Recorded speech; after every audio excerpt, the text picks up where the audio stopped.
ഈശോയിൽ ഏറ്റവും സ്നേഹിക്കപ്പെട്ട Thomas Paul സാറേ, ബഹുമാനപ്പെട്ട അച്ഛന്മാരെ, ബഹുമാനപ്പെട്ട സിസ്റ്റേഴ്സ്, പ്രിയ സഹോദരി സഹോദരന്മാരെ, നമ്മൾ ഈ വരുന്ന 5 ദിവസങ്ങൾ കോണ്ടംപ്ലേറ്റീവ് റിട്രീറ്റിന് വേണ്ടിയിട്ട് മാറ്റിവെച്ചിരിക്കുകയാണ്. ആ വാക്കിൻ്റെ ഉള്ളിൽ തന്നെ നല്ലൊരു അർത്ഥമുണ്ടല്ലോ. ആഴത്തിലേക്ക് വെറും ധ്യാനമല്ല, ആഴത്തിലേക്ക് ഇറങ്ങിയുള്ള വലിയൊരു ധ്യാനമാണ്. ഒരു നീണ്ട കാലഘട്ടമായിട്ട് ഈശോയോട് ഒപ്പം നടന്ന തോമസ് പോൾ സാറാണ് നമുക്ക് ഇതിന് നേതൃത്വം നൽകുന്നത് എന്ന് പറയുന്നത് നമുക്ക് ഒത്തിരിയേറെ സന്തോഷദായകരമായിട്ടുള്ള കാര്യവുമാണ്. സാർ എന്നോട് പറഞ്ഞു, അച്ഛന് കൂടുതൽ സംസാരിച്ചോളാം. ഞാൻ അധികം സംസാരിക്കുന്നില്ല, കാരണം സംസാരിക്കേണ്ടത് സാറാണ്. ഞാനിതിൻ്റെ ഒരു ചെറിയ ഇൻട്രൊഡക്ഷൻ മാത്രം പറഞ്ഞുകൊണ്ട് അവസാനിപ്പിച്ചുകൊള്ളാം. ഏതൊരു ധ്യാനത്തെക്കുറിച്ചും പറയുമ്പോൾ ഒരു 5 കാര്യങ്ങൾ പറയാറുണ്ട്. അതാകട്ടെ നമ്മളുടെ ഈ ധ്യാനമെന്നാണ് നിങ്ങളോട് ഓരോരുത്തരോടും ഞാൻ ആശംസിക്കുന്നത്. എന്ന് പറയുന്നത് ഇതാണ്: every retreat is A research. ഓരോ ധ്യാനവും ഒരു അന്വേഷണമാണ്. ആർക്ക് വേണ്ടിയിട്ടുള്ളത്? ദൈവത്തിന് വേണ്ടിയിട്ടുള്ള വലിയൊരു അന്വേഷണമാണ്. നമ്മൾ പഴയ നിയമത്തിലൂടെയും പുതിയ നിയമത്തിലൂടെയും എല്ലാം കടന്നു പോകുമ്പോൾ ഈ അന്വേഷണമാണ് കാണുന്നത്.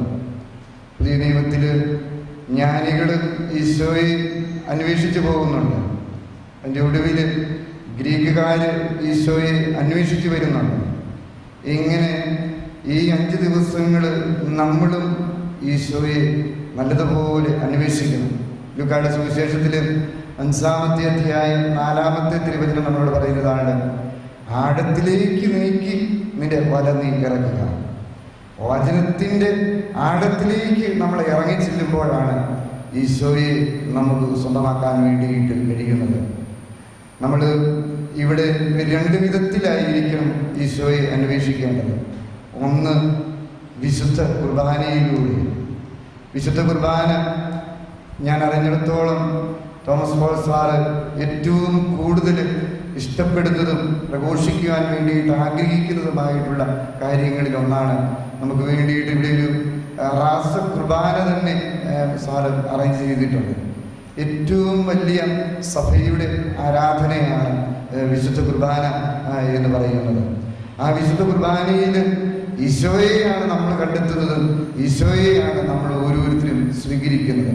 അതിൻ്റെ ആന്തരികമായിട്ടുള്ള അർത്ഥങ്ങൾ മുഴുവൻ സാറ് പറഞ്ഞു തന്നുകൊണ്ടും ഞാൻ അതിലേക്ക് ആഴത്തിൽ കടക്കുന്നില്ല. രണ്ടാമത്തേത്, നമ്മൾ വചനത്തിലൂടെയാണ്. വചനത്തിലാണല്ലോ ഈശോ നിറഞ്ഞു നിൽക്കുന്നത്.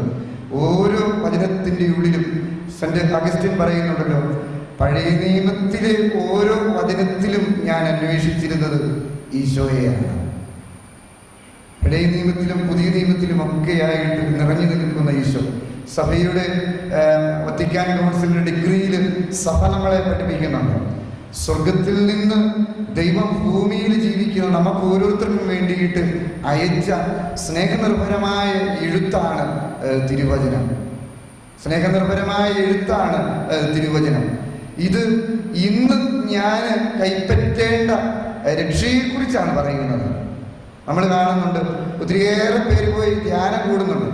ഒരു ദിവസം ഒരു 8 മണിക്കൂർ വെച്ച് 5 ദിവസം ധ്യാനം കൂടിക്കഴിഞ്ഞാൽ 40 മണിക്കൂറോളം ധ്യാനം കൂടുന്നുണ്ട്. ഇതിൻ്റെ അകത്ത് ഒരു വചനമൊക്കെയാണ് ഒരു മനുഷ്യനെ മാറ്റത്തിലേക്ക് നയിക്കുന്നത്. നമ്മളും ഈ ദിവസങ്ങളിലൊക്കെ ധ്യാനത്തിലായിരിക്കുമ്പോൾ നമ്മളിലും ഈ മാറ്റമുണ്ടാകാൻ വേണ്ടിയിട്ട് ശ്രദ്ധിക്കണം. സെന്റ് അഗസ്റ്റിൻ്റെയൊക്കെ ജീവിതത്തെക്കുറിച്ച് നമ്മൾ വായിക്കുന്നുണ്ടല്ലോ. റോമാക്കാർക്ക് എഴുതിയ ലേഖനത്തിൻ്റെ 13-ാമത്തെ അധ്യായം 12-ാമത്തെ തിരുവചനം: രാത്രി കഴിയാറായി, പകല് ആരംഭിച്ചിരിക്കുന്നു. ഇനി പകലിന് യോജിച്ച വിധത്തിൽ നീ ജീവിക്കുക. അതാണ് ആ മനുഷ്യനെ മാറ്റിമറിച്ച് കളയുന്നത്. എന്ന് പറഞ്ഞതുപോലെ തന്നെ ആഴത്തിലേക്ക്, നമ്മൾ വചനത്തിൻ്റെ ആഴത്തിലേക്ക്, വിശുദ്ധ കുർബാനയുടെ ആഴത്തിലേക്ക് നമ്മൾ ഇറങ്ങി ചെല്ലുമ്പോഴും ശരിക്ക് ഈശോയെ നമുക്ക് സ്വന്തമാക്കാൻ വേണ്ടിയിട്ട് കഴിയും. അതിന് നമുക്ക് കഴിയട്ടെ എന്ന് പ്രത്യേകമായിട്ട് പ്രാർത്ഥിക്കുന്നു. രണ്ടാമത് പറയുന്ന മറ്റൊരു വാക്കിലാണ് ഒരു റിട്രീറ്റ്. അതൊരു റിന്യൂവലാണ്. 103-ാമത്തെ സങ്കീർത്തനത്തിൻ്റെ 5-ാമത്തെ തിരുവചനം പറയുന്നുണ്ട്, കഴുകൻ്റേതുപോലെ നിന്റെ ജീവിതത്തെ നീ നവീകരിക്കുക. എന്താണ് അതിൻ്റെ അർത്ഥം? കഴുകൻ്റേതുപോലെ നിന്റെ ജീവിതത്തെ നീ നവീകരിക്കുക. അതിനെക്കുറിച്ച് പറയുന്നത് ഇങ്ങനെയാണ്: ഈ കഴുകന് ഏറ്റവും ആയുസ് കൂടുതലുള്ള പക്ഷികളിൽ ഒരാളാണെന്നാണ് പറയുക, ഏറ്റവും ആയുസ്സുള്ളത്. എന്നാൽ അത് ഈ 40 വർഷത്തോളമൊക്കെയാണ് ജീവിക്കുന്നതെന്ന് പറയാം. അതിൻ്റെ തൂവലുകൾ ഓരോന്നും തൻ്റെ ചുണ്ടുകൾ കൊണ്ട് അത് വലിച്ചു കളയും. അതിൻ്റെ വലിയ നഖങ്ങൾ അത് പാറയിൽ ഇട്ട് ഒരച്ചൊരച്ചൊരച്ച് അത് ഇല്ലാതാക്കി കളയും. ഒടുവിൽ അതിൻ്റെ ചുണ്ടും അത് വലിച്ചു കളഞ്ഞു കഴിയുമ്പോൾ ഒരു ആയുസ് കൂടി അതിന് നീട്ടിക്കിട്ടുമെന്നാണ് പറയുക. വചനം നമ്മളെ ഓർമ്മിപ്പിക്കുന്നത് അത് തന്നെയാണ്. നീ ഇങ്ങനെ ഈ വേദനകളിലൂടെ വചനം സ്വീകരിക്കുന്നതിന് വേണ്ടിയിട്ട് നീ മാറ്റിവെക്കുന്ന ഈ സമയങ്ങളിലൂടെ നീ കടന്നു പോകുമ്പോൾ പുതിയൊരു മനുഷ്യനായിട്ട് നീ മാറണം. ഞാൻ സാധാരണ ഒരു ധ്യാനത്തിൽ പങ്കെടുക്കുമ്പോൾ ഞാൻ ചെയ്യാറുള്ള കാര്യങ്ങൾ ഒന്നെന്നാന്ന് ചോദിച്ചു കഴിഞ്ഞാൽ, ഒന്ന് മൊബൈൽ ഫോൺ സ്വിച്ച് ഓഫ് ചെയ്തിരിക്കും, മൊബൈൽ ഫോൺ പിന്നെ ഉപയോഗിക്കുന്നില്ല. 2 ചെയ്യുന്നതിനാ ചോദിച്ചു കഴിഞ്ഞാൽ വാച്ച് ഊരി പെട്ടിക്കകത്ത് വെച്ചിരുന്നു. അതെന്തിനാണെന്ന് ചോദിച്ചു കഴിഞ്ഞാൽ, നമ്മൾ ദൈവത്തിൻ്റെ മേഖലയിലേക്ക് കയറിയിരിക്കുകയാണ്. പിന്നെ മാനുഷികമായിട്ടുള്ള കാര്യങ്ങളെക്കുറിച്ച് നമ്മളധികം ചിന്തിക്കേണ്ടതില്ല. എന്നാലേ നമുക്കൊരു വ്യത്യാസം ഉണ്ടാകുന്നുള്ളൂ ജീവിതത്തിൻ്റെ അത്. ഈ റിന്യൂവല് നമുക്ക് ഓരോരുത്തർക്കും സംഭവിക്കണം. ക്ലോസോസിലെ സഭയ്ക്കെഴുതിയ ലേഖനത്തിൻ്റെ 3:10 പൗലോസ്ലീഹ പറയുന്നില്ലേ, നിന്നിലുള്ള പഴയ മനുഷ്യനെ നീ ഉരിഞ്ഞു മാറ്റിയിട്ട് പുതിയൊരു മനുഷ്യനായിട്ട് വേണം നീ ധ്യാനം കഴിയുമ്പോൾ പുറത്തു വരാൻ വേണ്ടിയിട്ട്. 3-ാമത്തേത് അധ്യാപകന്മാർ നമ്മളോട് പറയുന്ന ഇതാണ്, ഒരു റെപ്പന്റൻസിനെ കുറിച്ചാണ്. എവരി റിട്രീറ്റ് ഈസ് എ റെപ്പന്റൻസ്, ഒരു മാനസാന്തരമാണ്. ലൂക്കായുടെ സുവിശേഷം 19:1 നമ്മൾ വായിക്കുന്നത് സക്കേവൂസിനെ കുറിച്ചാണ്.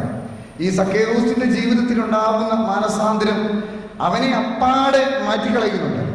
പഴയ മനുഷ്യനല്ല പിന്നീട് അവനായിട്ട് അവന് പിന്നീട് ഈശോ അവനെക്കുറിച്ച് പറയുന്നത് എന്നതാണ്, ഇന്ന് ഈ ഭവനം രക്ഷ പ്രാപിച്ചിരിക്കുന്നു. ഭവനം എന്ന് പറയുന്നത് അവൻ തന്നെയാണ്, അവൻ്റെ ശരീരമാണ്, അവൻ്റെ ആത്മാവാണ്. അത് തന്നെ മാറിയിരിക്കുന്നു. ഇന്ന് നമ്മൾ വായിച്ചു കേട്ട സുവിശേഷ ഭാഗമുണ്ടല്ലോ, ലൂക്കായുടെ സുവിശേഷത്തിൻ്റെ 15-ാമത്തെ അധ്യായത്തിൻ്റെ 2-ാമത്തെ ഉപമയാണ് പറയുന്നത് ഈശോയെ ഈ നഷ്ടപ്പെട്ടു പോയ നാണയത്തെക്കുറിച്ച്, അത് അന്വേഷിക്കുന്ന സ്ത്രീയെക്കുറിച്ച്. അവള് ആ നഷ്ടപ്പെട്ട നാണയം അന്വേഷിച്ചത് എവിടെയാണ് അവൾ അന്വേഷിച്ചത്? മിറ്റത്താണ് അന്വേഷിച്ചത്? അവളുടെ പറമ്പിലാണ് അന്വേഷിച്ചത്? അല്ല, അവൾ അന്വേഷിച്ചത് അവരുടെ ഭവനത്തിലാണ്. തിരി കത്തിച്ച് വെച്ച് അവൾ അടിച്ചു വാരുവാണ് തൻ്റെ ഭവനം. അപ്പോഴാണ് ആ വിലയേറിയ നാണയം അവൾക്ക് ഇടുന്നത്. ഈ ഭവനം എന്ന് പറയുന്നത് ഞാനാണ്. ഞാൻ ഈ ദിവസങ്ങളിൽ എന്നെ തന്നെ ഒന്ന് നല്ലതുപോലെ അടിച്ചു വാരണം. അപ്പോൾ ഏറ്റവും വിലയേറിയ ആ നാണയം നമുക്ക് തിരിച്ചു കിട്ടും. അത് ഞാൻ തന്നെയാണ്. ദൈവത്തെ സംബന്ധിച്ച് ഞാൻ തന്നെയാണ് ഏറ്റവും വിലയേറിയ നാണയം എന്ന് പറയുന്നത്. അതിന് തിരിച്ചെടുക്കാൻ വേണ്ടിയിട്ട് നമുക്ക് ഓരോരുത്തർക്കും കഴിയണം. ഏറ്റവും ഒടുവിൽ പറയുന്നത് 2 കാര്യങ്ങളാണ്. 4-ാമത്തേതും 5-ാമത്തേതുമായിട്ട് നമുക്ക് ചിന്തിക്കാവുന്നത്. ഒരു റിട്രീറ്റ് അതൊരു റിക്കൺസീലിയേഷനാണ്, ഒരനുരഞ്ജനമാണ്. അവിടെ നമുക്കറിയാമല്ലോ 3 വിധത്തിലുള്ള അനുരഞ്ജനങ്ങൾ എപ്പോഴും നമുക്കുണ്ടായിരിക്കണം. ദൈവത്തോടുള്ളത്, സഹോദരങ്ങളോടുള്ളത്, നമ്മളോട് തന്നെയുള്ളത്. ഒപ്പം നമ്മളുടെ പരിശുദ്ധ പിതാവ് ഈ നാളുകളിലെല്ലാം സംസാരിച്ചപ്പോൾ പറയുന്നതാണ്, പ്രകൃതിയോടുമുള്ള ഒരു അനുരഞ്ജനം. അതും നമുക്ക് ആവശ്യമാണ്. അതിലേക്ക് കടന്നെത്താൻ വേണ്ടിയിട്ട് നമുക്ക് ഓരോരുത്തർക്കും കഴിയണം. അങ്ങനെ ഏറ്റവും ഒടുവിൽ ഈ ധ്യാനം തീരുന്ന 5-ാമത്തെ ദിവസം നമ്മൾ സംഭവിക്കുന്നതാണ് ഒരു നല്ല റെസൊല്യൂഷൻ, ഒരു നല്ല തീരുമാനമെടുക്കാൻ വേണ്ടിയിട്ട് നമുക്ക് കഴിയണം. ദാനിയേൽ പ്രവാചകന്റെ പുസ്തകത്തിന്റെ 13-ാമത്തെ അധ്യായത്തിൽ സൂസന്ന പറയുന്നുണ്ടല്ലോ, കർത്താവിനെതിരെ പാപം ചെയ്യുന്നതിനെ കഴിഞ്ഞ് നല്ലത് നിങ്ങൾക്ക് എന്നെ തന്നെ വിട്ടു നൽകാത്തതും, നിങ്ങൾക്കെന്നാൽ കീഴ്വഴങ്ങിയിട്ട് നല്ലതായിട്ട് വിശുദ്ധിയായിട്ട് ജീവിക്കാനായിട്ട് കഴിയുകയും ചെയ്യുക എന്നുള്ളതാണ്. കർത്താവിനെതിരെ പാപം ചെയ്യാതിരിക്കുക, പാപത്തിന് വേണ്ടിയിട്ട് പ്രേരിപ്പിക്കുന്ന നിങ്ങളുടെ അരികിൽ, നിങ്ങളുടെ പിടിയിൽ ഞാൻ പെടാതിരിക്കുക, അങ്ങനെ എനിക്ക് വിശുദ്ധിയായിട്ട് ജീവിക്കാൻ വേണ്ടിയിട്ട് കഴിയുക. നമ്മുടെ ഓരോരുത്തരുടെയും ലക്ഷ്യം എന്ന് പറയുന്നത് സ്വർഗമാണ്. അതിനു വേണ്ടിയിട്ടാണ് നമ്മൾ ഓരോരുത്തരും അന്വേഷിക്കേണ്ടത്. ഈ 5 ദിവസത്തെ അന്വേഷണം മുഴുവന് സ്വർഗത്തിന് വേണ്ടിയിട്ടുള്ളതാവട്ടെ. നമ്മൾ ഈ കഴിഞ്ഞ നാളുകളിൽ അച്ഛനൊരു പുസ്തകം വായിച്ചപ്പോൾ ഒരു അച്ഛനെ മാറ്റിമറിച്ചത് ഇങ്ങനെയായിരുന്നെന്നും പറഞ്ഞ് ഒരു ചെറിയ സംഭവം വായിക്കാൻ വേണ്ടിയിട്ട് ഇടവന്നു. ഒരു കൊച്ചു പയ്യനാണ്, അവന് കടയിൽ ജോലി ചെയ്തുകൊണ്ടിരിക്കുന്നവനാണ്. ഒരു ദിവസം അച്ഛൻ എന്തോ കാര്യത്തിന് വേണ്ടിയിട്ട് സാധനം മേടിക്കാൻ വേണ്ടിയിട്ട് ഇവൻ്റെ കടയിൽ വന്നു കഴിഞ്ഞപ്പം ഈ പയ്യനെ അച്ഛനോട് ചോദിക്കണം, അച്ഛൻ സ്വർഗത്തിൽ പോകുമോ? അച്ഛൻ സ്വർഗത്തിൽ പോകുമോ? അതിനോടുകൂടെ ആ അച്ഛനെ മാറിപ്പോയെന്നാണ് പറഞ്ഞത്.